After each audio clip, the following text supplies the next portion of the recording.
Bismillahirrahmanirrahim. Bihamdillahi wassalatu wassalamu ala rasulillah wa ala alihi wa sahbihi wa mawalah wa la hawla wa la quwata illa billahi wa ba'd. Sampai ayat keberapa?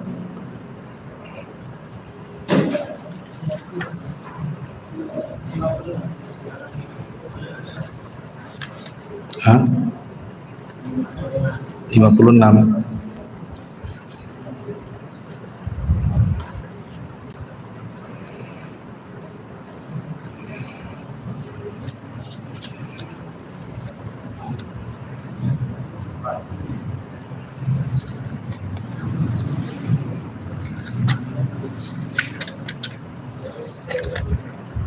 Baik.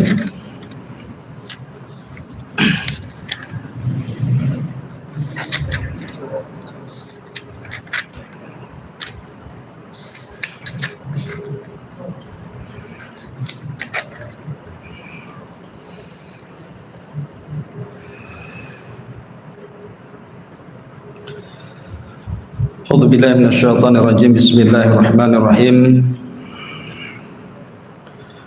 Wa idh qultum ya Musa lan nu'mina laka hatta narallaha jahratan fa akhadatkumus sa'iqatu wa antum tanzurun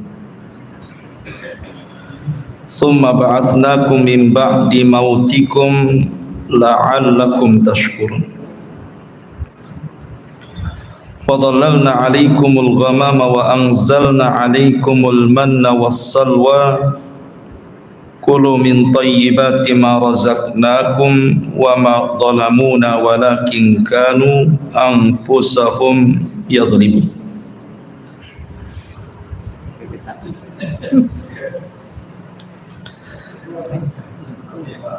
Baik.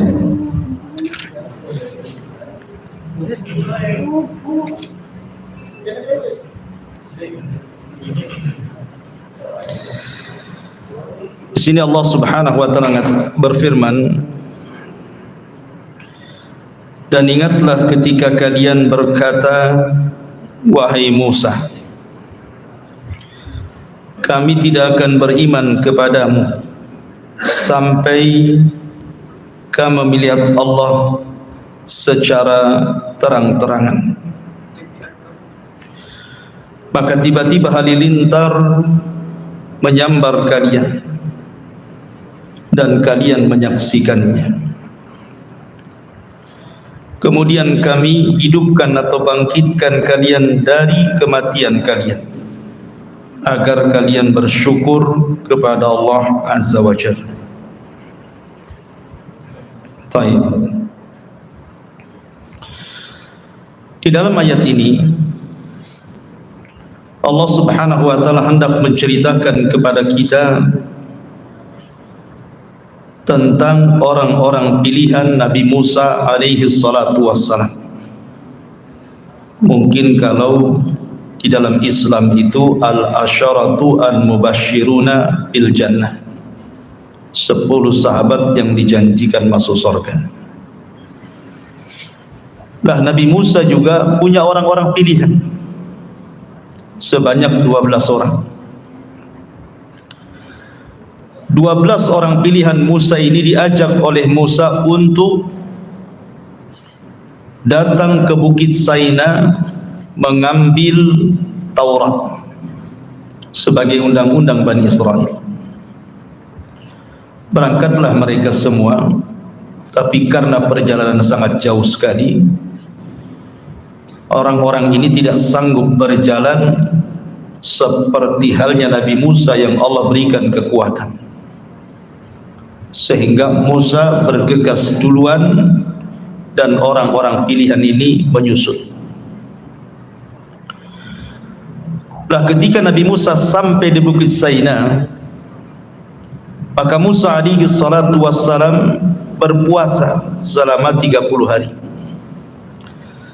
Ketika hendak membatalkan puasanya, maka Allah Subhanahu wa taala melarang dan memerintahkan Musa untuk meneruskan 10 hari lagi sehingga genap menjadi 40 malam.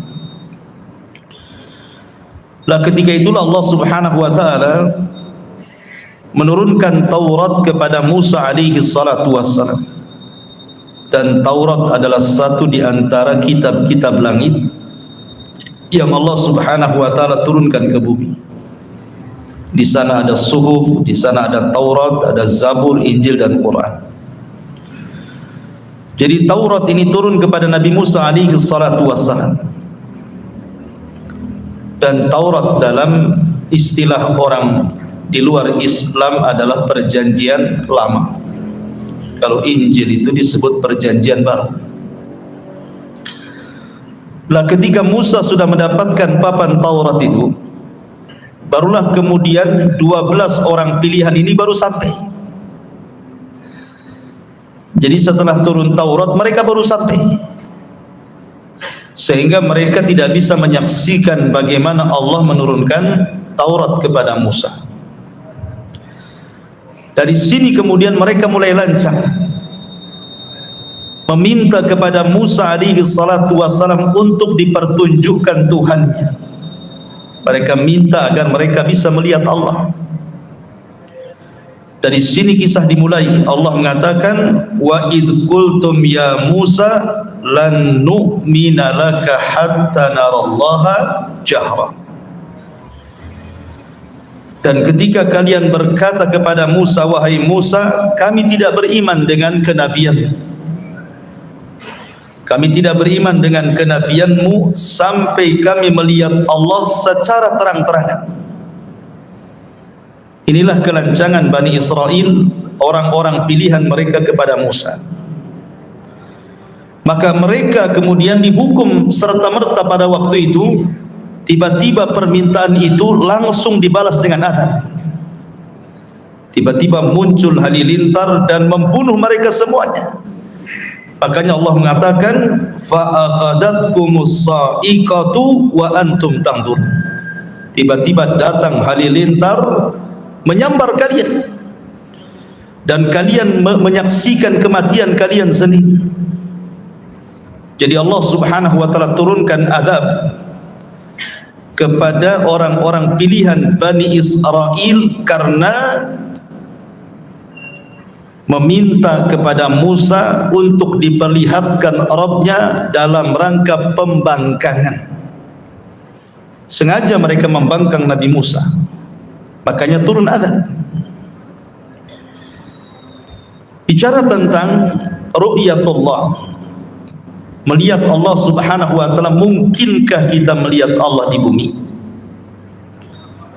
Kalau seandainya tidak mungkin, kenapa pula Allah tidak bisa dilihat? Dan kapan kita bisa melihat Allah? Ini pertanyaan-pertanyaan yang harus dijawab.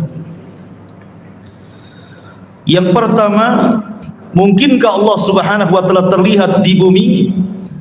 Kita katakan mustahil dan tidak mungkin. Bukan Allah Subhanahu wa taala tidak bisa dilihat, tapi pandangan kita yang tidak sanggup melihatnya. Jangankan Allah Subhanahu wa taala yang kita lihat, makhluk Allah Subhanahu wa taala berupa matahari saja. Anda lihat matahari, coba antum pelototi matahari itu 5 menit saja, apa enggak merah itu? Langsung diinstal tuh maka mata antum. Matahari saja kita tidak sanggup bermenit-menit melihat. Itu baru makhluk Allah. Kalau matahari saja yang merupakan makhluk Allah Subhanahu wa taala tidak bisa Anda lihat, bagaimana Allah Subhanahu wa taala? Matahari itu bukan tidak bisa dilihat, bisa dilihat, tapi kita tidak sanggup melihatnya. Kita hanya sanggup beberapa menit saja, habis itu silau. Itu terjadi kepada makhluk, maka kepada Allah mimba bil aula, tentu lebih utama dibandingkan kepada makhluknya sendiri. Dan sesuatu yang tidak bisa terlihat bukan berarti bendanya tidak ada. Angin saja, di sini ada kipas berapa ini? Kita bisa merasakan angin kipas ini ke badan kita, tapi antum bisa melihat bentuk angin yang menerpa badan antum kan tidak bisa. Seperti apa bentuk angin itu? Itu pada makhluk itu. Tapi bukan berarti kemudian kita katakan nggak ada angin, buktinya ada kan gitu, kita terasa. Jadi bukan sesuatu yang tidak bisa kita lihat itu berarti bendanya tidak ada. Bendanya ada, cuman tidak bisa terlihat. Itu kepada makhluk tuh. Orang kesetrum mati, orang tidak bisa melihat setrum kayak apa gitu. Jadi intinya bahwa tidak sesuatu yang tidak bisa dilihat itu bukan berarti tidak ada bendanya. Ada bendanya tapi tidak sanggup kita melihatnya. Bahkan sekalipun seandainya kita datangkan alat canggih teknologi sekarang yang bisa melihat bakteri-bakteri itu saja terkadang tidak bisa melihat angin dengan alat yang canggih itu. Padahal itu makhluk Allah Azza wa Jalla. Bagaimana zat yang menciptakannya? Maka tentu tidak bisa dilihat lagi, dan zat Allah itu ada dan kita bisa rasakan keberadaannya dengan melihat ayat-ayat kauniyah dan ayat-ayat syar'iyah.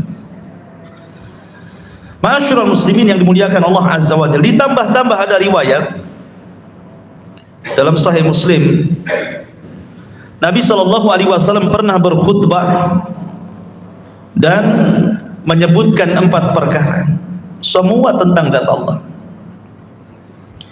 Salah satunya Nabi SAW menyebutnya, innallaha la yanam wa la yanbaghi an yanam.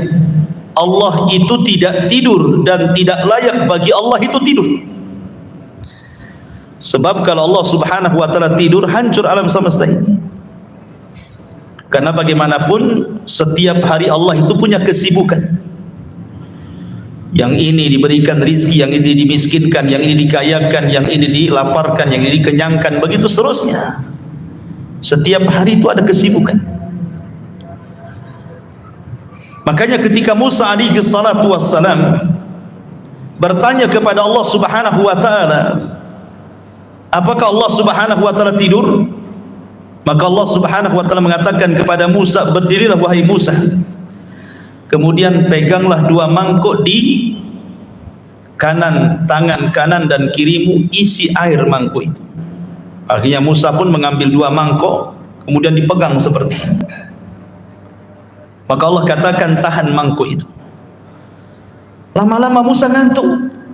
Ya, karena kelamaan berdiri, pegang mangkuk itu, ngantuklah Nabi Musa ini. Akhirnya ngantuk, kena siut sedikit, tumpahlah mangkuk itu, kemudian jatuh, kemudian pecah. Maka Allah Subhanahu wa taala mengatakan, ya Musa, kalau diriku ngantuk, maka kondisinya seperti diri. Alam ini akan hancur.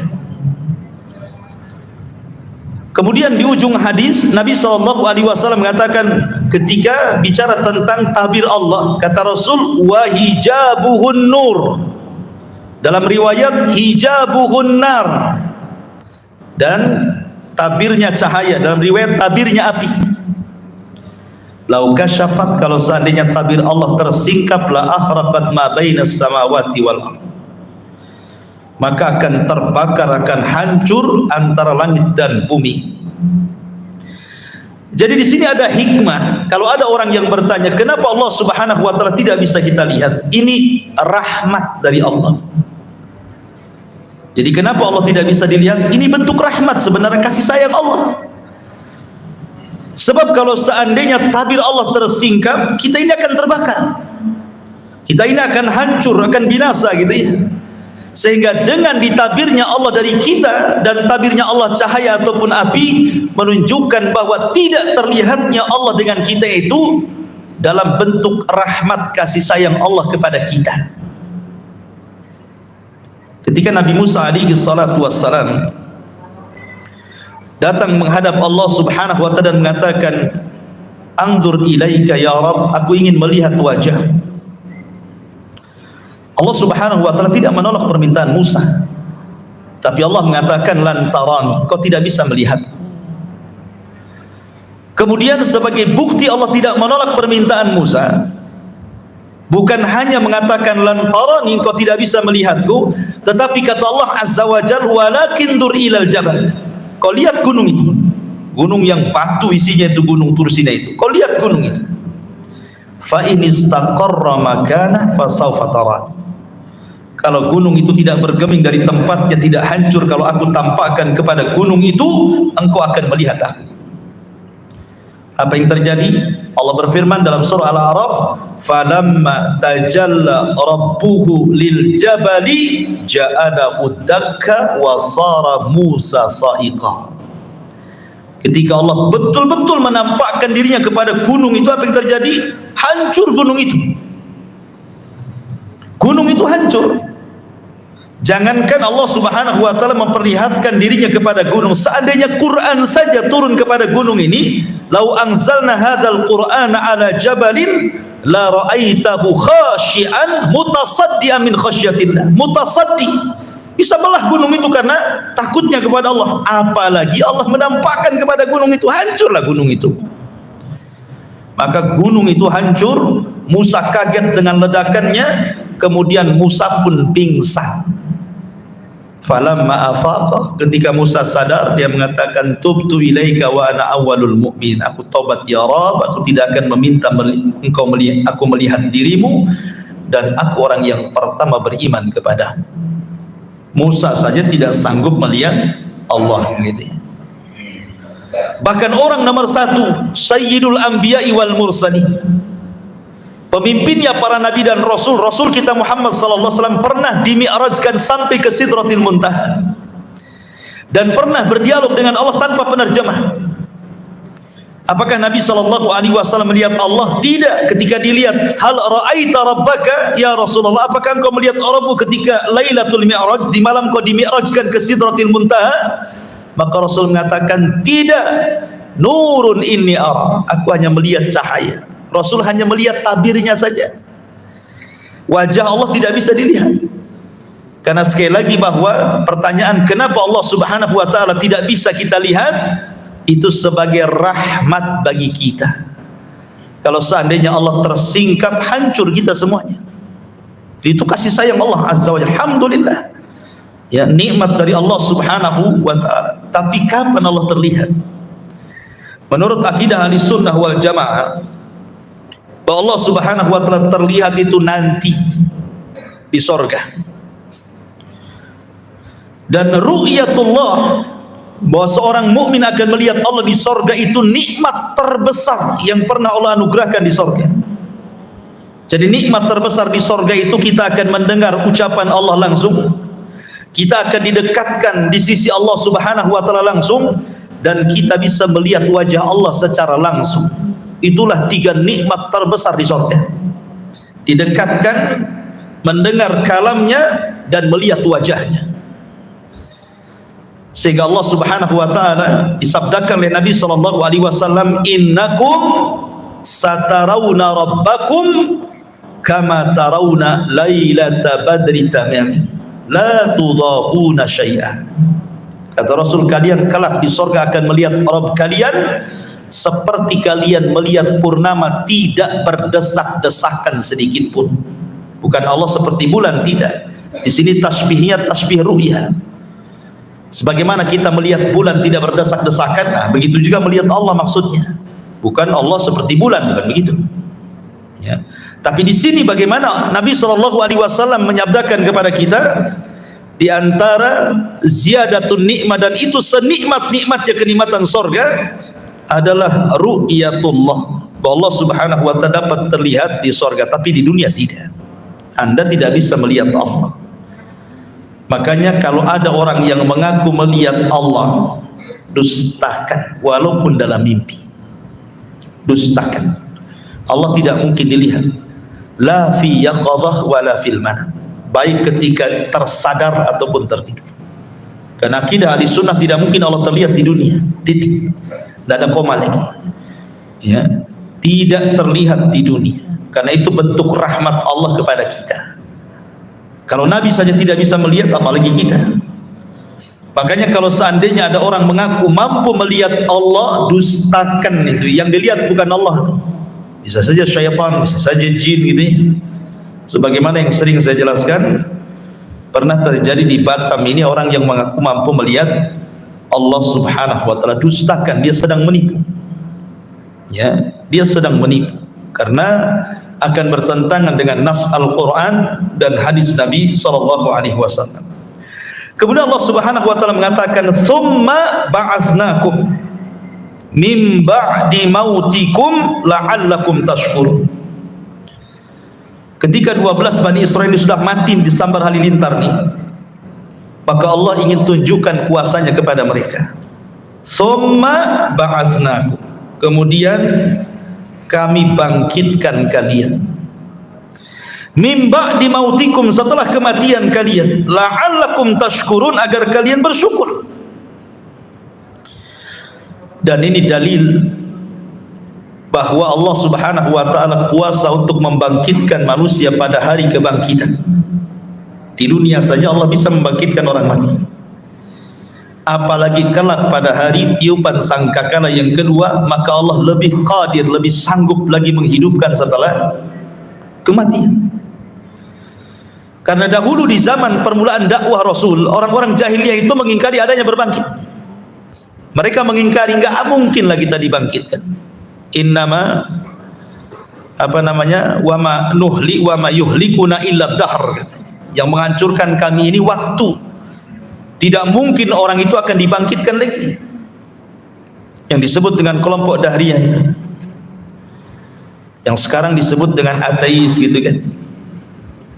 Mereka mengingkari adanya kebangkitan.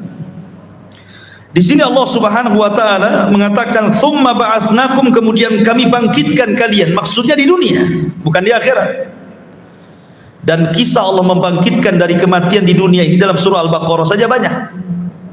Salah satunya di sini kan, Allah menghidupkan 12 orang pilihan Bani Israel ketika meminta untuk diperlihatkan Allah disambar petir kemudian mati dan dihidupkan kembali.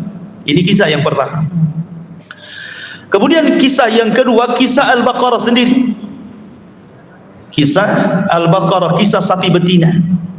Ketika ada orang kaya mati, kemudian Bani Israel datang kepada Musa supaya diberitahu siapa pembunuhnya. Maka Musa mengatakan, "Sembelilah seekor sapi betina." Tapi karena mereka banyak cincong, banyak ngomong, banyak tanya, dipersulitlah mereka untuk mencari sapi betina. Tapi di ujung cerita mereka bisa membeli sapi itu walaupun dengan susah payah. Kemudian Musa memukulkan sebagian dari badan sapi itu, hidup lagi orang kaya ini. Kemudian Musa bertanya, "Man qatiluk?" Siapa pembunuh? Kemudian orang ini lirik, "Tuh yang bunuh saya." Habis itu mati lagi. Ya, jadi ini kisah yang kedua. Kisah yang ketiga, kisah Nabi Uzair. Uzair tidak diwafatkan. Uzair itu cuma ditidurkan 1 abad.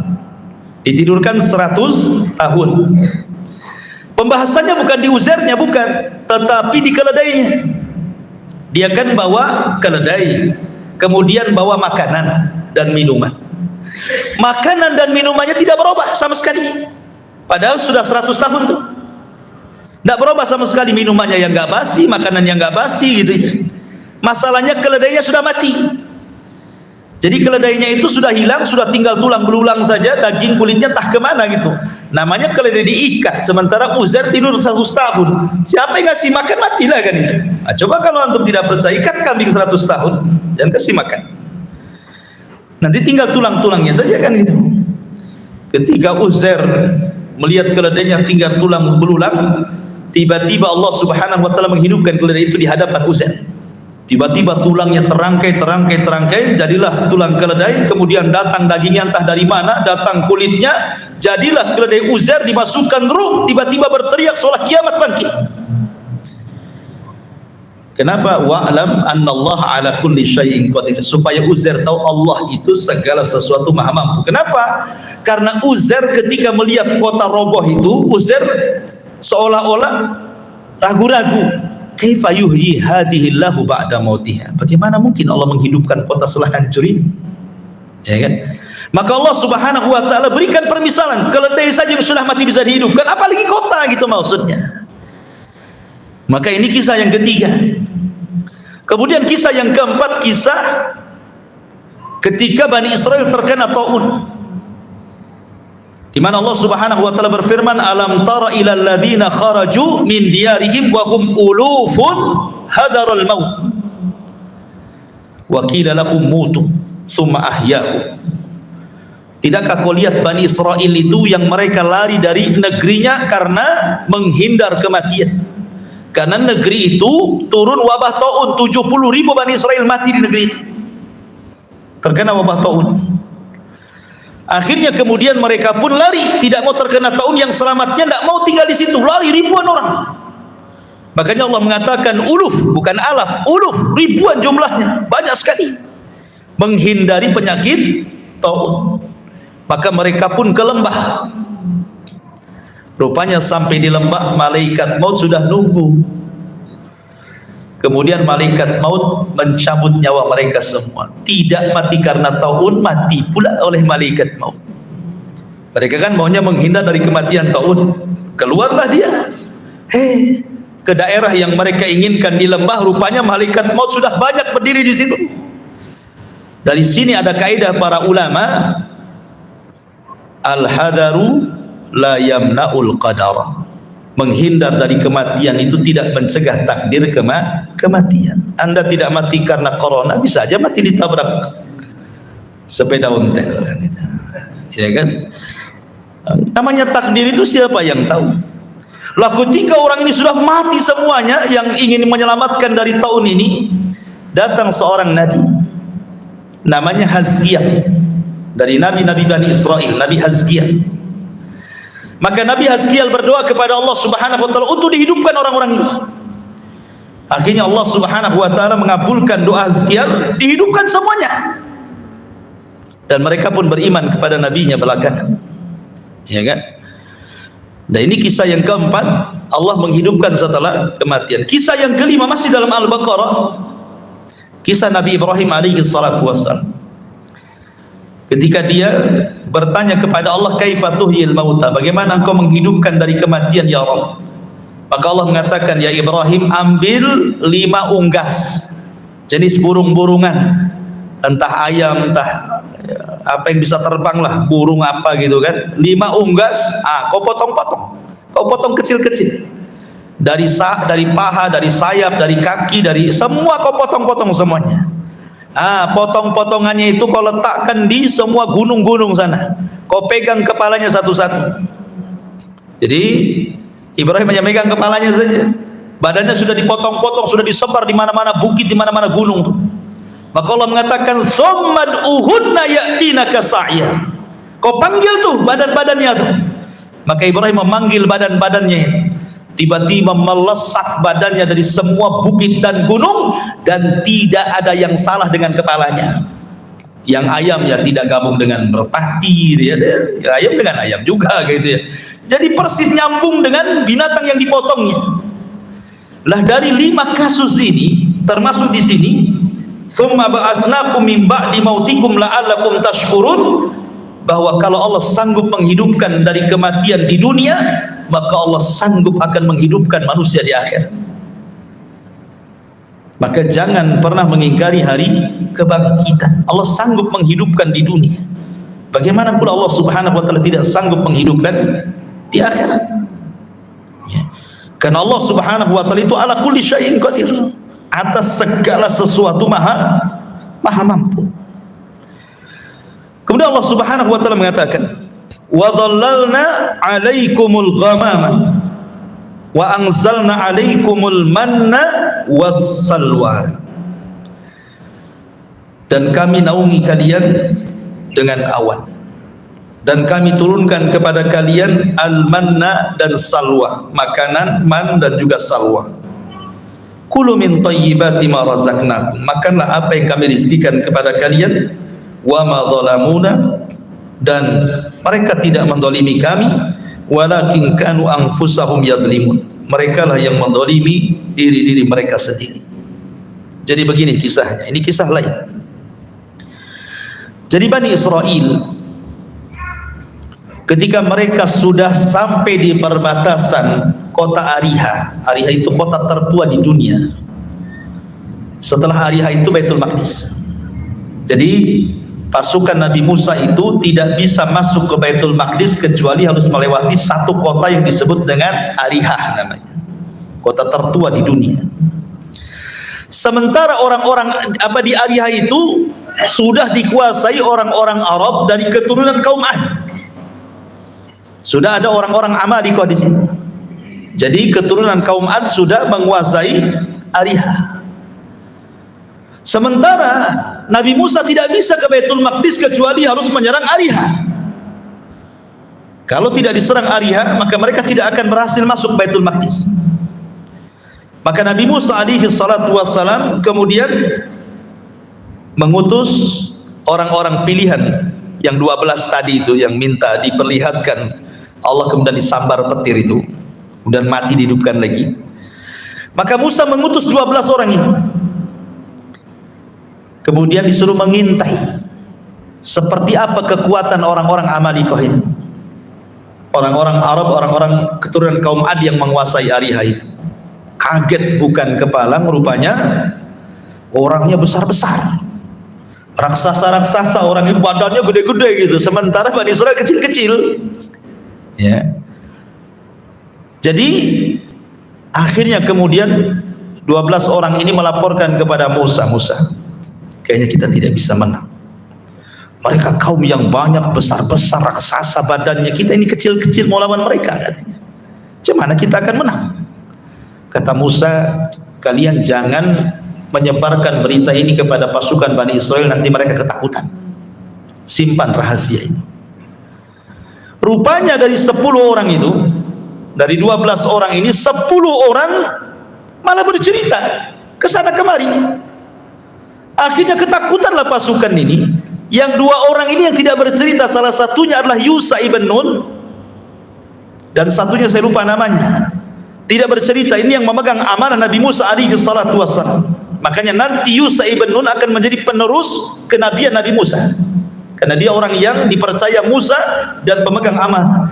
Tapi yang 10 orang pilihan ini cerita ke orang-orang, kita akan menghadapi kaum yang kuat, yang raksasa, yang ini. Takutlah akhirnya pasukan Bani Israel itu. Ketika Musa alaihi salatu wassalam betul-betul ingin menggerakkan pasukan Bani Israel, berkumpulan mereka di hadapan Musa dan mengatakan, ya Musa, kami sudah tahu kekuatan mereka, kami tidak akan menang. Kalau engkau ingin perang, wahai Musa, idhhab anta wa rabbuka faqatila innaha huna qaidun. Kau berangkat sendiri, ajak Tuhanmu perang berdua, kami duduk di sini, kami akan nonton siapa yang kalah, siapa yang menang, katanya.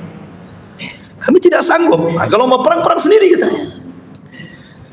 Dari sebab itulah maka Allah Subhanahu wa taala turunkan azab kepada mereka, berupa mereka diletakkan di bumi itu, mereka tidak bisa keluar karena mereka tidak mau diajak jihad, tidak mau membebaskan Baitul Maqdis, tidak mau melawan orang-orang Amalikoh yang menguasai Ariha. Akhirnya Allah Subhanahu wa taala azab mereka dengan cara apa? Arba'ina sanatan yatihuna fil ardi. 40 tahun mereka linglung di situ, tidak bisa keluar. Sementara mereka tinggal di padang pasir. Tidak ada bukit, tidak ada gunung, tidak ada pohon, tidak ada lembah, tidak ada air, tidak ada apa-apa. Padang pasir, kering kelontang, lautan padang pasir. Apa yang mau dimakan? Apa yang mau diminum? Tidak ada naungan di atas kepala. Sementara mereka tidak bisa keluar. Makanya kalau antum pernah hidup di Timur Tengah itu, kemudian lihat padang pasir seolah-olah lautan tidak bertepi, bingung orang kalau udah nyasar di padang pasir itu mau kemana ya. Jadi mereka linglung, nggak bisa kemana-mana karena padang pasir semuanya. Makanya disebut Arduti dalam bahasa kita, negeri linglung. Mereka nggak bisa keluar dari situ. Lah ketika mereka tidak bisa keluar dari situ, dan itu akibat mereka tidak mau diajak jihad, mulailah mereka meminta kepada Musa alaihi salatu wassalam makanan. Musa, kita di padang pasir, apalah yang kita akan makan? Mintalah kepada Rabbmu makanan untuk kami. Maka Musa alaihi salatu wassalam memintakan kepada Allah, turunlah manna dan salwa. Itulah makanan mereka di padang pasir itu. Ada yang mengatakan manna itu umum, bahasa Arabnya manna itu diambil dari manna yamunnu, artinya karunia, artinya apapun yang dihajatkan oleh Bani Israel disediakan. Oh enak kan? Antum minta roti ada, martabak ada, roti canai ada, apapun yang kita mau ada. Itu namanya manna yamunnu gitu, kalau diartikan secara bahasa. Tapi ada juga yang mengatakan manna di sini artinya semacam burung. Jadi burung itu ya semacam unggas lah, ayam, mentok, pokoknya unggas-unggasan, burung-burung terbang. Tinggal tunjuk saja, jatuh tinggal makan. Ya. Kemudian salwa, salwa itu berupa buah-buahan yang ada minumannya, kalau diminum rasanya seperti madu.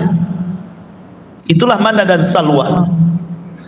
Jadi luar biasa, Allah berikan anugerah kepada mereka makanan langsung turun dari langit, manna dan salwa. Tapi mereka ingin minuman. Maka Musa alaihi salatu wassalam memukulkan tongkatnya di batu, keluarlah 12 mata air. Itulah minuman mereka di negeri itu. Kemudian mereka mengatakan, Musa, panas, nggak ada payung, nggak ada pohon, panas. Maka mereka mengatakan, ya Musa, lindungilah kepala-kepala kami dari matahari. Dari sini Allah katakan, wa dhallalna 'alaikumul ghamam. Kami berikan kepada kalian naungan awan. Oh, enak kurang apa ke? Mereka sudah tidak lagi terkena sinar matahari, sudah ada awan yang menaungi kepala mereka. Sudah ada makanan manna dan salwa, sudah ada minuman mata air. Kurang apa? Itu nikmat dari Allah Subhanahu wa taala. Sehingga Allah mengatakan, kulu min thayyibati ma razaqnakum, tinggal makan kalian dari yang baik-baik yang kami rizkikan kepada kalian. Wa ma dhalamuna walakin kanu anfusahum yadhlimun. Mereka tidak mendolimi kami, tapi mereka mendolimi mereka sendiri. Kenapa? Karena mulai kurang ajar kepada Musa alaihi salatu wassalam. Apa kurang ajarnya? Wa idh qulna dkhulu hadhil qaryah. Ya. Dan ketika mereka masuk ke sebuah negeri, ini diantara bagaimana Bani Israel ini kisah lain lagi ya, kisah lain. Tetapi nanti kisah yang nyambung dengan kisah Al-Baqarah 57 ini adalah Al-Baqarah 61. Itu nyambung tuh ayatnya nanti, kisahnya itu. Jadi antara ayat 57 ke 61, itu nyambung. Nah, kita baca 61-nya baru kita naik ke atas. Wa id qultum ya Musa lan nasbiru ala ta'ami wahid. Wahai Musa, kami nampaknya bosan nih makan manna, makan salwa, makan daging burung, daging mentok, daging ayam. Bosan kami. Ya, kami pengen lalap-lalapan. Ya, minta lalapan orang ini. Ya. Dikasih daging-dagingan, dikasih buah-buahan yang lezat, salwa. Mereka mengatakan apa? Lan nasbiru ala ta'ami wahid. Kami tidak sabar, asih ini aja yang kita makan. Padahal mereka itu makan lo tidak nyari. Bukan mereka bekerja dulu nyari uang, kemudian dibelikan beras, dimasak. Enggak. Waktunya makan pagi sudah ada, waktunya makan siang sudah ada, waktunya makan sore sudah ada, waktunya makan malam sudah ada. Kurang apa enaknya itu? Tidak dituntut kerja, tidak dituntut apa, tinggal makan saja. Tapi mereka kaum yang tidak bersyukur. Mereka mengatakan, lan nasbiru ala ta'ami wahid. Bosan kami dengan satu makanan ini. Fad'u lana rabbaka yukhrij lana mimma tumbitul ardh. Cobalah kau berdoa kepada Rabbmu, wahai Musa, keluarkanlah sayur-sayuran dari bumi ini, mim baqliha wa qisaiha wa fumiha wa adasiha wa basaliha. Bayangkan, dari bawang-bawangan, ya kan, pokoknya mereka minta lalapan yang sifatnya dari sayur-mayuran, ya. Mimbakliha dari sayur-mayuran, wa kisaiha wa dari kacang-kacangan, wa adasi wa basole dari bawang-bawangan. Bayangkan. Maka Musa mengatakan, atastabdiluna alladhi huwa adna billadhi huwa khair. Engkau memilih yang rendah pada Allah sudah kasih yang lebih baik. Allah kasih terbaik makanan ini karena Allah sendiri yang nurunkan dari langit. Kalian minta pula yang rendah. Kalau itu yang kalian minta, Musa mengatakan, ihbitu Misra. Itu di mana kota ada yang seperti itu, di mana desa ada, itu tinggal tanam tumbuh. Tapi makanan yang kalian makan gak ada di bumi ini, karena ini makanan dari langit masalahnya. Jadi Musa mengingatkan nikmat itu kepada Bani Israel. Tetapi apa yang terjadi? Wa dhuribat alaihimudz dhillah. Akhirnya mereka mengalami kehinaan, wal maskanah, kemiskinan lagi, wa ba'u bi ghadabi minallah, dan mereka harus menanggung murka Allah Subhanahu wa taala. Akhirnya manna dan salwa itu hilang. Kemudian air juga mulai kering. Akhirnya mereka makan ala kadarnya. Tadinya sudah kaya jadi miskin lagi. Nah, inilah rasakan, ini yang kalian mau kan? Nah, itu seolah-olah Allah mengatakan seperti itu. Ini yang kalian mau. Sudah Allah anugerahkan makanan enak, ini yang kalian mau makan nih. Maka Allah datangkan kemurkaan kepada mereka. Kenapa? Dzalika bi annahum kanu yakfuruna bi ayatillah, karena mereka kufur dengan ayat-ayat Allah, wa yaqtuluna an-nabiyina bighairil haqq, karena membunuh para nabi dengan tanpa ada hak yang dibenarkan. Dzalika bima asaw wa kanu ya'tadun, karena mereka bermaksiat dan mereka melampaui batas. Baik. Kemudian Allah Subhanahu wa taala melanjutkan kisahnya. Wa id qulna dkhulu hadhihi al-qaryata faqulu minha haitsu syi'tum ragada wadkhulul baba sujjadan wa qulu hittatun naghfir lakum khotoyakum wa sanazidul muhsinin. Jadi ceritanya begini.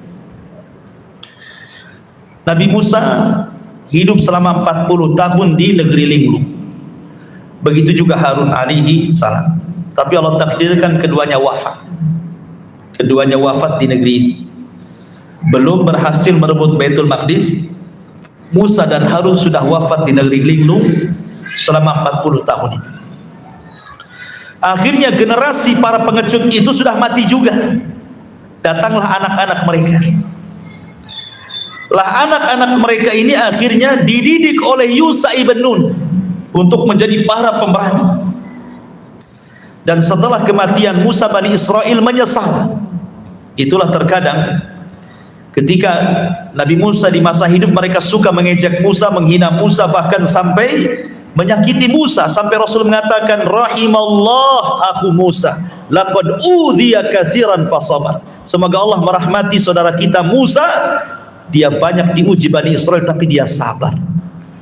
Sabar Nabi Musa itu. Bayangkan difitnah oleh Bani Israel dengan berbagai macam fitnah, sampai kepada masalah pribadi privasinya itu difitnah oleh Bani Israel.